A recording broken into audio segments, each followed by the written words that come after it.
नमस्कार। MIL SYB Hindi के इस पाठ्यक्रम में हमने पिछले व्याख्यान में दो अलग अलग पत्रिकाओं के बारे में चर्चा की है। खेल पत्रिका और कृषि पत्रिका। उसके बाद में हम दो पत्रिकाओं के बारे में अब चर्चा करेंगे। दो पत्रिकाओं का जहाँ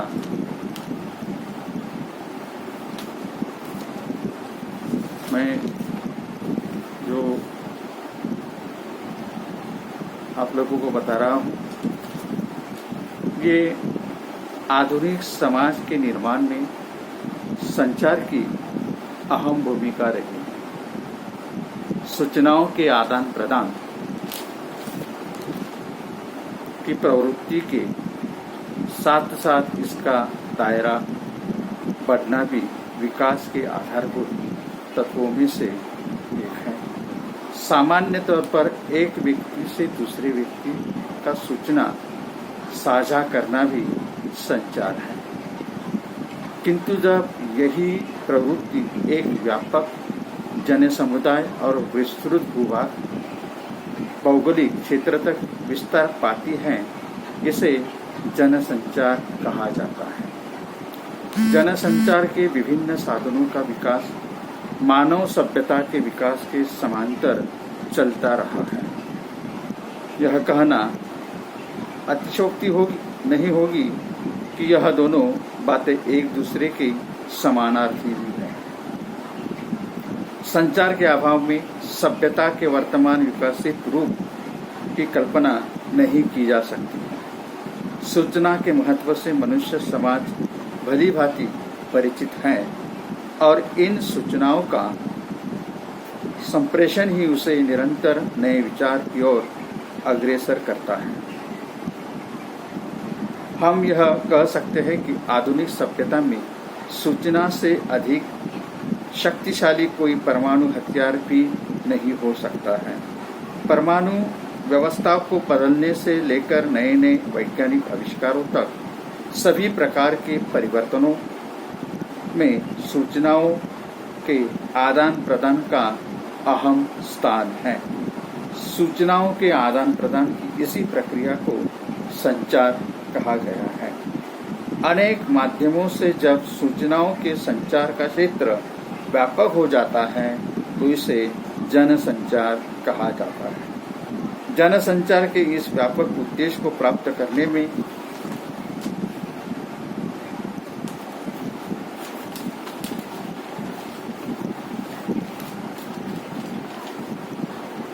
इलेक्ट्रॉनिक माध्यमों का बड़ा योगदान रहा है। उद्योग और व्यापार के क्षेत्र में जब तकनीकी का विकास हुआ, नए नए आविष्कार हुए, तो संचार ने भी नए नए आयामों की तरफ कदम बढ़ाए। जब तक गांव या काबिले तक सीमित संचार व्यापक क्षेत्र और व्यापक जनसमुदाय तक विस्तार पा गया, छापखाने के आविष्कार से शुरू हुई संचार क्रांति फोटोग्राफी, टेलीग्राफी, रेडियो, टेलीविजन के आविष्कारों से समृद्ध होते हुए इंटरनेट तक पहुंच गई है। इंटरनेट से पहले रेडियो और टेलीविजन ने ही वास्तविक संचार क्रांति को जन्म दिया। अनेक प्रकार की आधुनिक प्रसारण तकनीकी के आविष्कार के कारण रेडियो और टेलीविजन ने सारी दुनिया को एक इकाई के रूप में तब्दील कर दिया। सूचना और विचारों का आदान प्रदान सबसे सशक्त रूप में द्रुत गति से संभव हुआ। रेडियो के जहां आवाज के माध्यम से सूचनाओं को पंख लगाए, टेलीविजन ने इस संचार को दृश्यात्मकता से जोड़कर आंखें प्रदान की।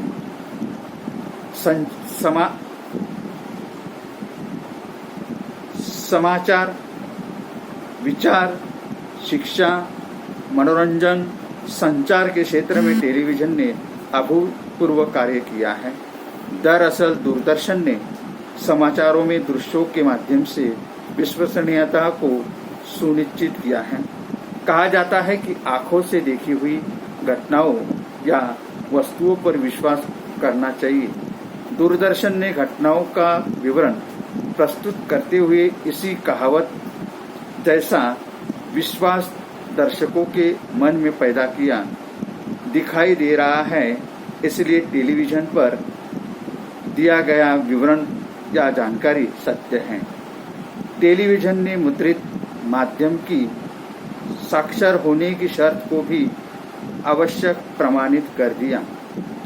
टेलीविजन ने मनोरंजन के क्षेत्र में जबरदस्त क्रांति की और लगभग एक समय दुनिया भर में सिनेमा उद्योगों को चुनौती पेश की। आज भी यदि भारतीय संदर्भ में देखा जाए तो सिनेमा उद्योग सिर्फ अपनी फिल्मों के प्रमोशन से लेकर रियलिटी शो तक टेलीविजन की तरफ दौड़ता हुआ नजर आता है। जहां समाचार के माध्यम से दुनिया भर में टेलीविजन ने अपनी उपयोगिता सिद्ध की है। विशेषताओं पर प्राकृतिक अपवादों को युद्धकाल और मानवाधिकारों के क्षेत्र में टेलीविजन ने समाचारों ने एक सक्षम परिवर्तनकारी शक्ति के रूप में कार्य किया हुआ है।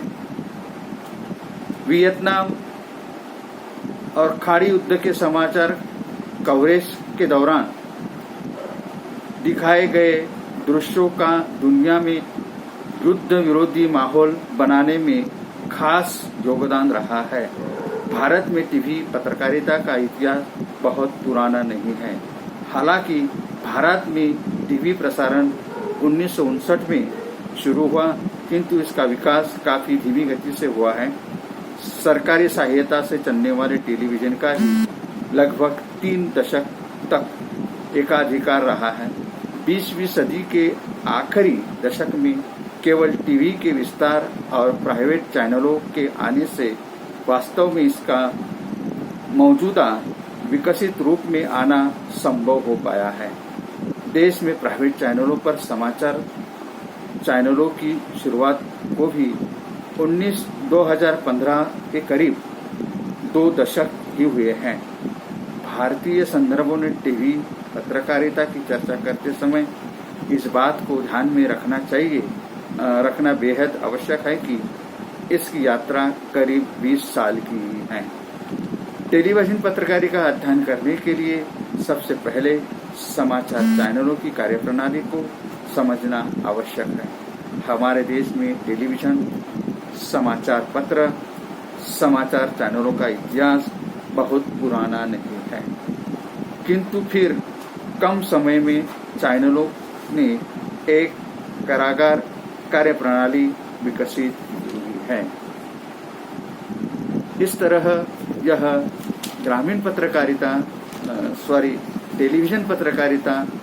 टेलीविजन पत्रकारिता के बारे में हम लोगों ने देखा और इसकी जानकारी हम लोगों ने हासिल की। अब हम देखते हैं कि ग्रामीण पत्रकारिता ये जो है, ग्रामीण पत्रकारिता भारत देश अपने कुछ शहरों से नहीं बल्कि 7 लाख गांवों से बसा हुआ है। 7 लाख गांवों से यह कहना गलत नहीं होगा कि भारत गांवों का और किसानों का देश है। कुछ सालों से गांवों में भी शिक्षा के प्रचार के साथ अखबारों और अन्य संचार माध्यमों की पहुंच हो गई है। वर्तमान की बात करें तो गांव के लोग भी समाचारों में रुचि लेने लगे हैं। यही कारण है कि अब अखबारों में गांव की खबरों का महत्व दिया जाने लगा है। शिक्षितों की सोच शहरी हो गई है। वो गांव को अज्ञात, अपराध, कुरीतियों से भरा हुआ पिछड़ेपन का प्रतीक मानते हैं। ग्रामीण पत्रकारिता क्या है? यह कहना गलत नहीं होगा कि शहर में धूर्तता अपराध का बोलबाला है। शहर में यह बर्तूनी और चरकिली की शिक्षा दी जाती है। वही गांव के सीधे सपाट बयानी वाले उनसे हर क्षेत्र में पीछे रह जाती है। संचार विविध माध्यमों द्वारा मात्र 7% ही स्थान गांव को मिलता है। आजकल भारतीय बाजारों में तकनीकी वस्तुओं का बोलबाला है। तकनीकी इतनी सस्ती होती जा रही है कि हर कोई इससे अछूता नहीं रह सकता। शहर के कारोबार से लेकर गांव के किसान तक तकनीकी वस्तुओं का उपयोग कर रहे हैं। आज किसान भी गांव में रंगीन टीवी, DTH, FM रेडियो, पंखा तक का उपयोग कर पा रहा है। ग्रामीण पत्रकारिता का महत्व क्यों है? पत्र पत्रिकाओं में सदा से ही समाज को प्रभावित करने की क्षमता रही है। समाज में जो हुआ, जो हो रहा है, जो होगा और जो होना चाहिए, यानी जिस परिवर्तन की जरूरत है, इन सब पर पत्रकार को नजर रखनी होती है। दिन प्रतिदिन की घटनाओं की सुरुचिपूर्ण, मनोहरपूर्ण जो बातें हैं, इन बातों का यहाँ विवरण देना बहुत आवश्यक होता है।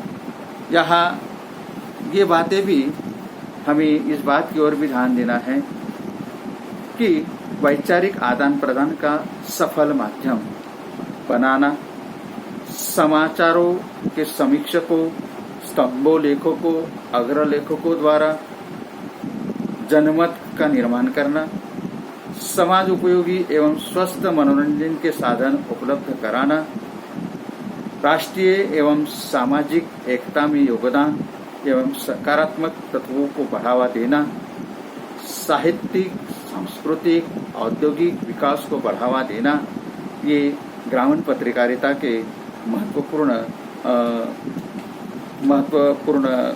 तत्व रहे हुए हैं। और इसके बाद हम देखते हैं कि ग्रामीण पत्रकारिता का उद्देश्य क्या हो सकता है।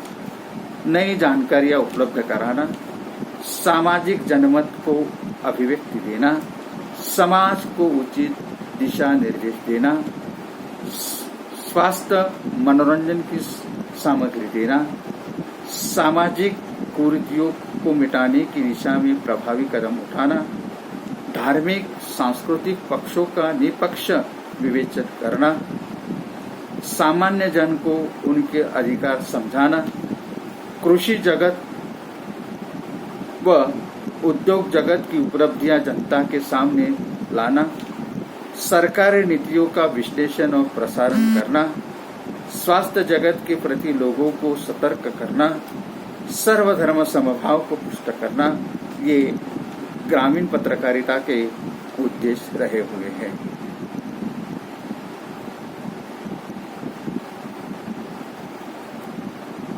और भी इसमें कुछ उद्देश्य हैं। कृषि जगत, उद्योग जगत की उपलब्धियां जनता को सामने लाना आदि बातों का जिक्र यहाँ किया हुआ है। और ये जो है ये MIL का एक टॉपिक जो है कि पत्रकारिता के विविध रूप जो है, ये विविध रूप, ये जो मुद्दा है, ये जो टॉपिक है, ये टॉपिक यहाँ पे समाप्त होता है। और अगला टॉपिक जो है, अगला टॉपिक हम देखते हैं कि कौन कौन सी पत्रकारिता है। पत्रकारिता के बारे में और भी जानकारियां हैं मीडिया लेखन में।